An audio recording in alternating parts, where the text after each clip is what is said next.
Thank you very much. Thank you very much, Comrade Brown, and also to thank you, members of the press, for coming again as we announce the results of the recently completed ZANU-PF primary elections.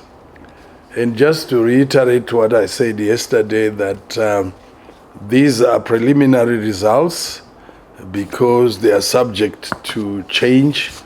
As I speak, the ad hoc special tribunal is meeting to consider complaints that have been lodged after the announcement of the results at the various polling stations. And therefore, the outcome of that exercise might affect the results that we are currently announcing. And also, the Politburo will be meeting sometime this week to consider these results, and the deliberations in that meeting might also affect these results. However, these are the results at this point in time. I will give you the names of the candidates who participated in a particular constituency, and I will then announce the candidate who had the highest number of votes. We start with Manicaland province and Buhera North. We had Mukomba Amos, Manakira Tonderai, and Philip Guyo. And Philip Guyo came with the highest number of votes in Buhera North constituency. We go to Chipinge Central. We had Machingura Reimo, Mapika Dorothy, Matatu Linda, Simango James, and Mapungwani Landelani. And Reimo Machingura had the highest number of votes in Chipinge Central constituency. We move to Chikanga. Muchina Kenneth, Duru Maika, Sitole Zamani, Malcolm Masarira, and Muchina Kenneth had the highest number of votes in Chikanga constituency. Dangamvura, we had Jani Clyde, Jusa Mwanyara, and Jani Clyde had the highest number of votes in Dangamvura constituency. Mutare Central, Mupfumi Isau, Razemba Pamela, and Mupfumi Isau had the highest number of votes in Mutare Central constituency. Buhera Central, with Samson Matema, Matthew Nyashanu, and Cornelius Magwede. And Matema Samson came up with the highest number of votes for Buhera Central constituency. Buhera South, Mudekunye Ngoni Zaishe, Chinotimba Joseph, Chimbare Fred, and Mudekunye Ngoni Zashe came up with the highest number of votes in Buhera South constituency. Makoni South, Nyakwiyedzwa Albert, Mataranyika Mishek, Njenda Peter, Mukoi Edward, Stanley Mbawa, and Tobias Pedzai, and Nyakwiyedzwa Albert came up with the highest number of votes in Makoni South constituency. Makoni Central, muchabayiwa Deni, Mukaronda Charles, Mavunduse Shadrack, Gilbert Muponda, Basil Nyabaza, Shepherd Nyika. And Shepherd Nyika came out with the highest votes for Makoni Central constituency.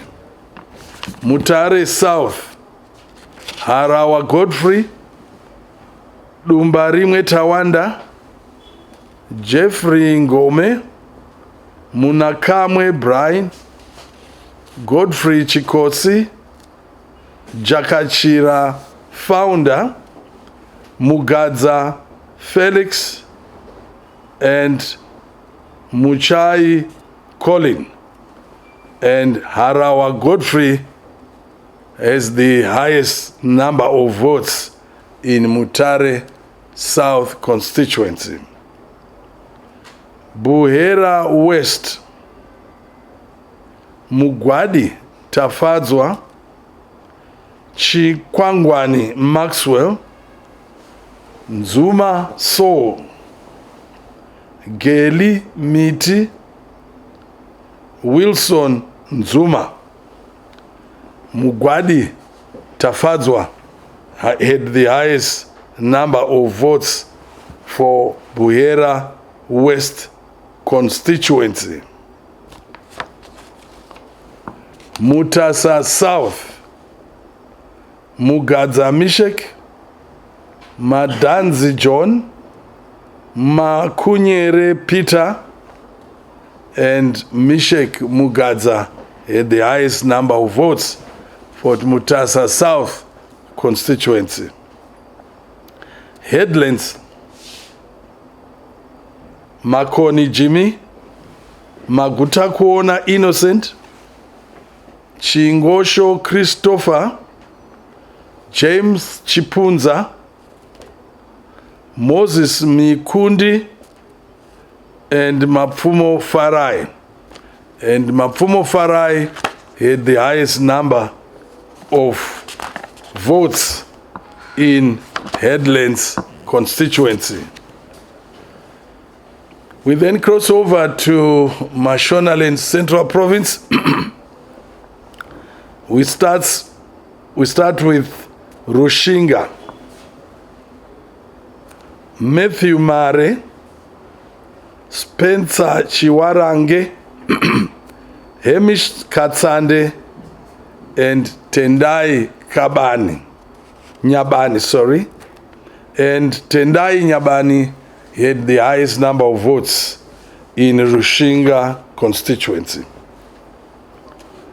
Mount Darwin West, Witness Jonga, Munyaradzi Mabuana, Blessing Murendo, Banuel Seremwe, Justiel Chikohora, Kurai Madzonga, Mupola Kidwell, Marinos Chamwera, and Jonga Witness had the highest number of votes for Mount Darwin West constituency. Muzarabani South, Kapirika Benjamin, Saiz Tapera, Mushambo Dza Felix, Musanzika Bigi, Chitindi Christopher, Zakaria 5, Angelina Swikiro, and Kabirika Benjamin had the highest number of votes in Muzarabani South constituency. Mount Darwin South,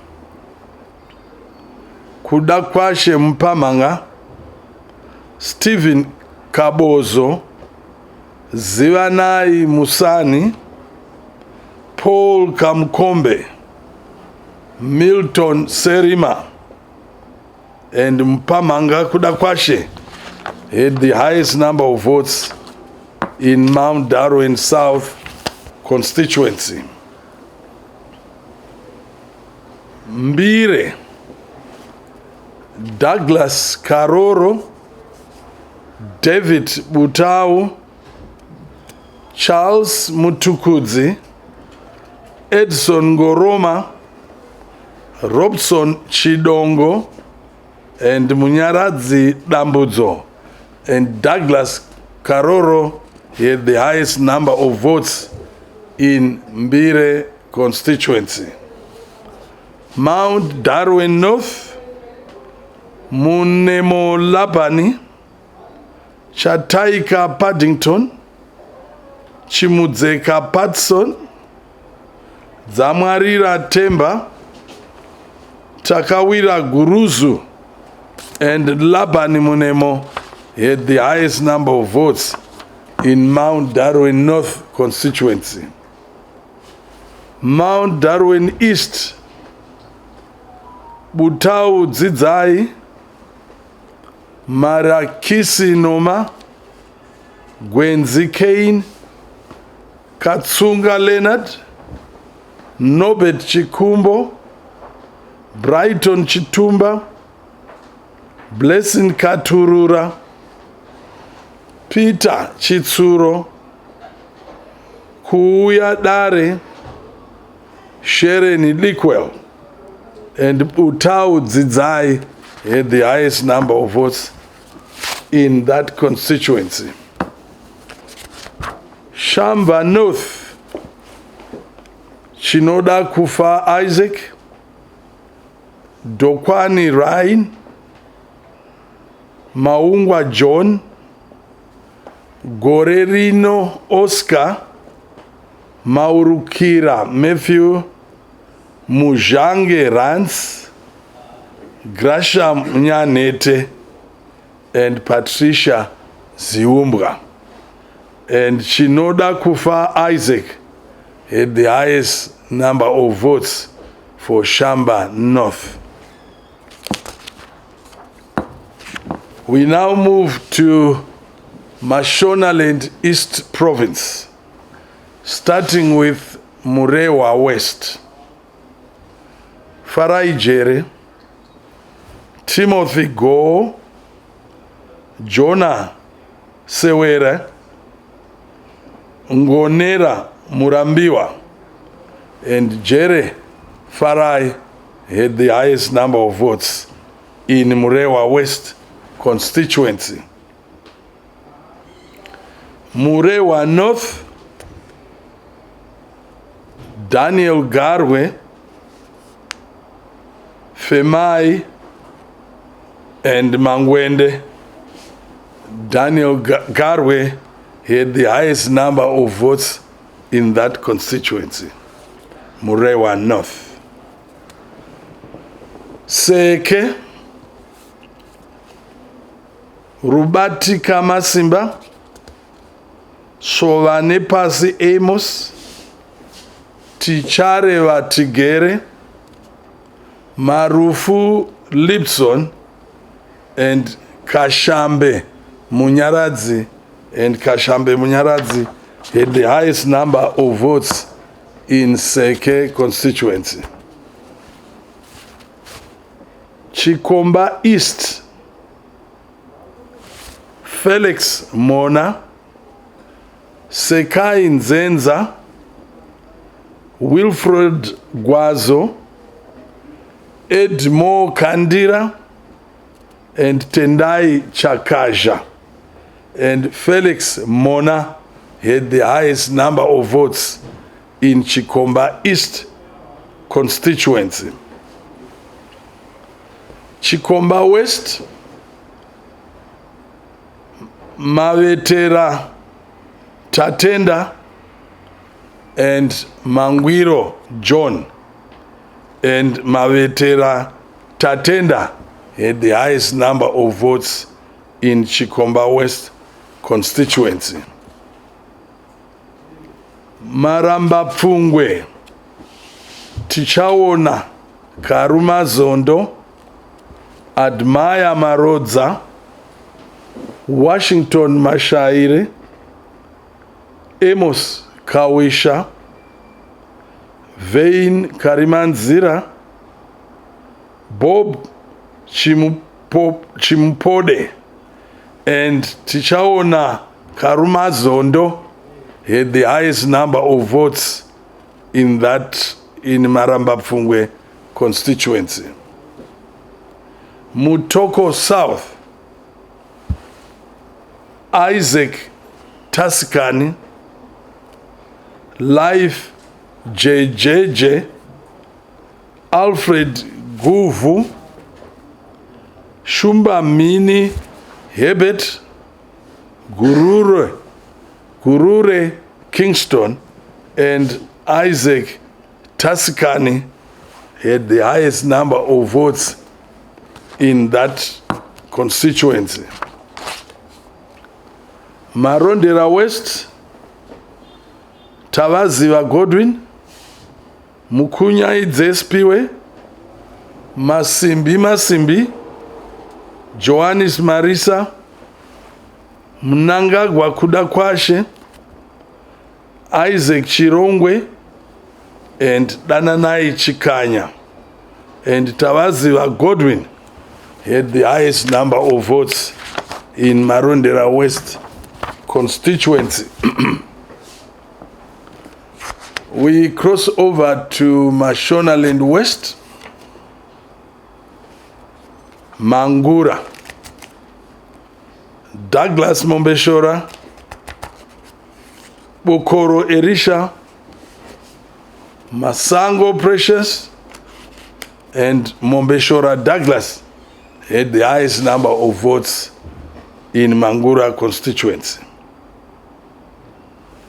Makonde, Ziyambi Simbarashe, Kindness Paradza, Chaitezvi William, and Ziyambi Simbarashe had the highest number of votes in Makonde constituency. Magunje, Madiro Supamonga, Nyikadzino Derek Masenda Tapiwa, Karonga Lancelot Gurajena Fanwell, Rukanza Kanza Simba, Munduna Joylin, Nyenyai Anglia, Kuipa Eba, Kashiri Siso, and Madiro Supamonga had the highest number of votes for Magunje constituency.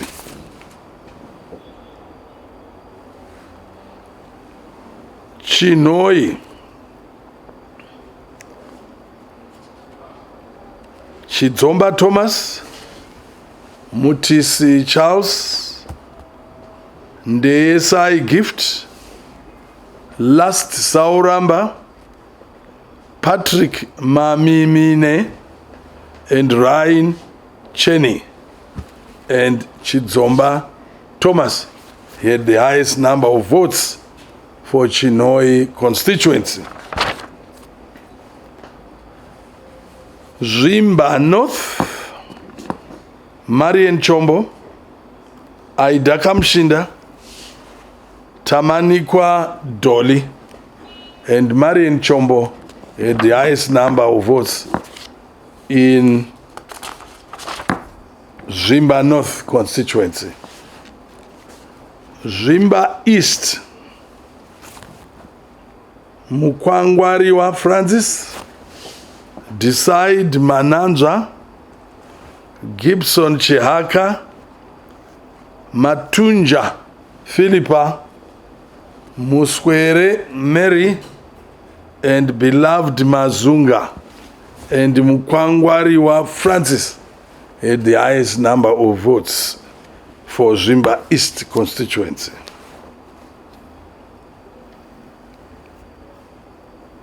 Chegutu West,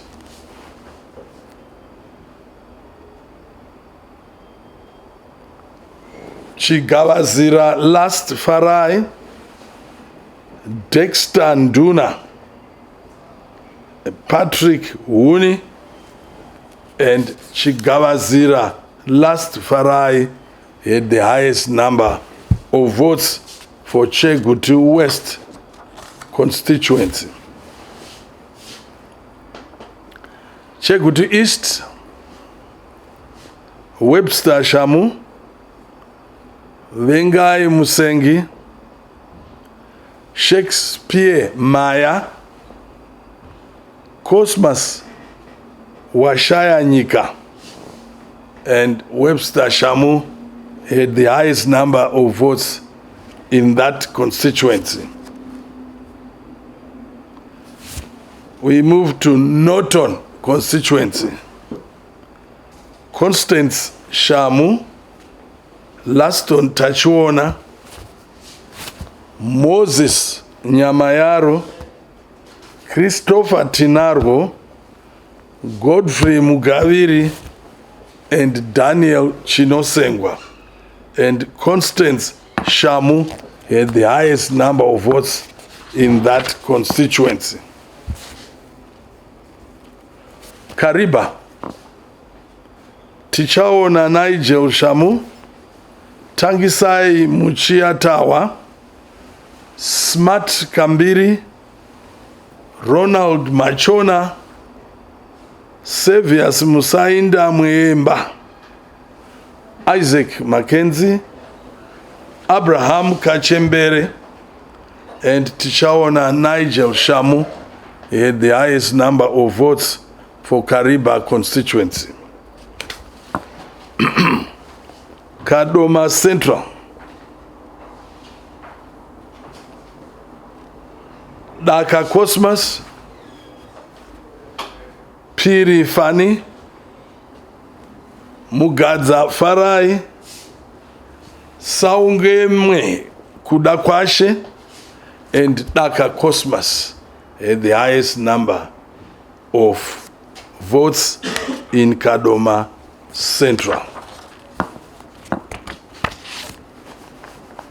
Muzwezwe Haritatos Evangelis, Chikweza Simbarashe, Mupuvira Tofara, Muduburi Talent, and Heritatos Evangelis had the highest number of votes in Muzwezwe constituents. We now move over to Masvingo province. Masvingo province start with Masvingo Central. Edison M. Zobwo, Makwarimba Finals, Nyikadzino Mutati, Charumbira Victor, Mupandawana Ashson,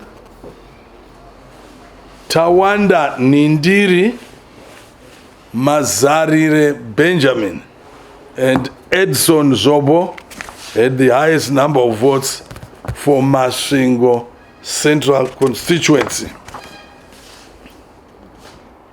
Masvingo Eben, Wellington Mawande, and James Pande, and Wellington Mawende had the highest number of votes in that constituency.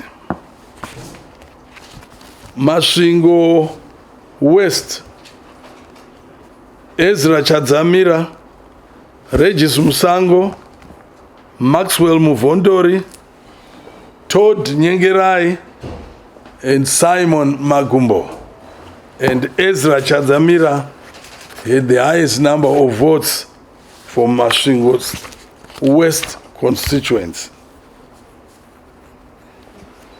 Masvingo North, Mudumi Brian, Mudzikisi Jerry, Mangena Albert, Madzana Emily, Newoa Onismo, Tavaruva Tanda and Francis Vengai Bonjis and Mudume Brian had the highest number of votes in Masvingo North constituency. We cross over to Matabeleland North, starting with Wangwe Central. We had one candidate who was uncontested, and that's Reeds Dube. We go to Wange East, Sikuka Alois, Moyo Sikatele, Nora Dube, James Piri, Douglas Mpofu,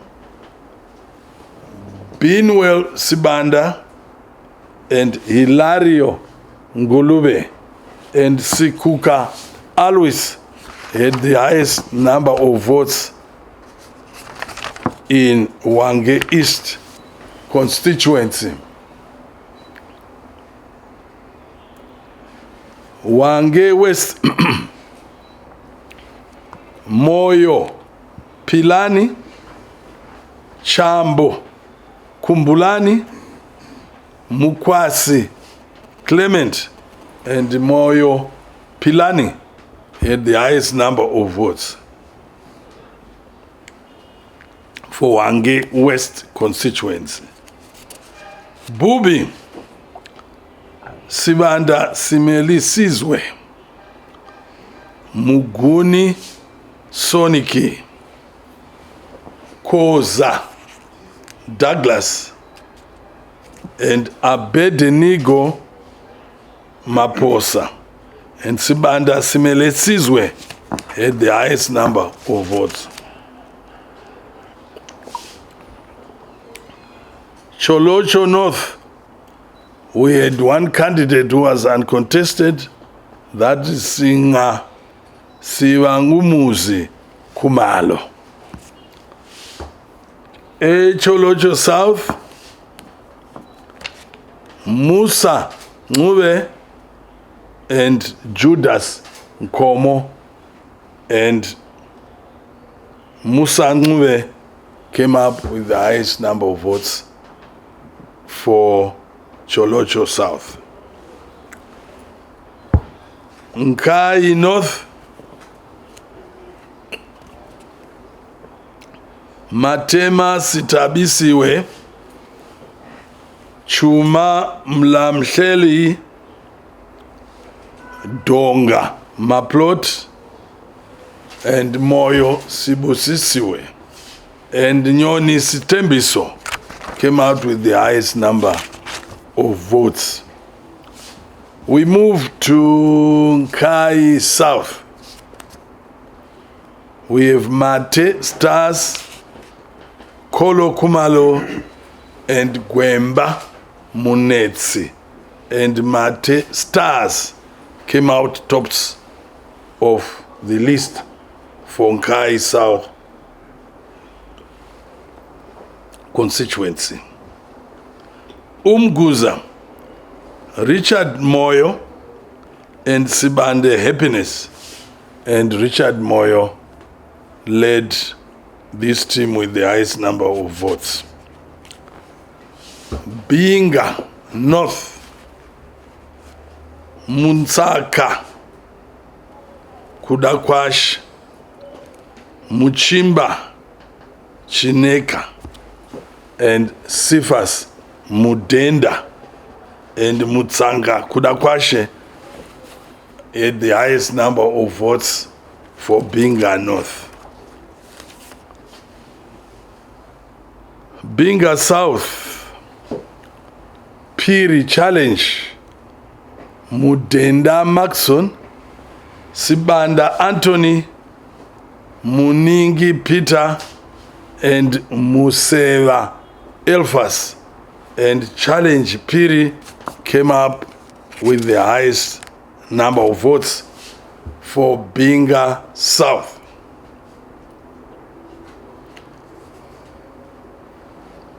Lupane East, Pachisiwe Nwe, Due Mongeni, and Komazana Tubeliche, and Patisiwe Nwe came up with the highest number of votes. Last but not least is Lupane West, Mpumelelo Ndlovu, Permanent Sibanda, Munguni Lingani, Kumalo Visitor, Sigauke Donald, and Mpumelelo Ndlovu came up with the highest number of votes. That completes this announcement. I want to thank you.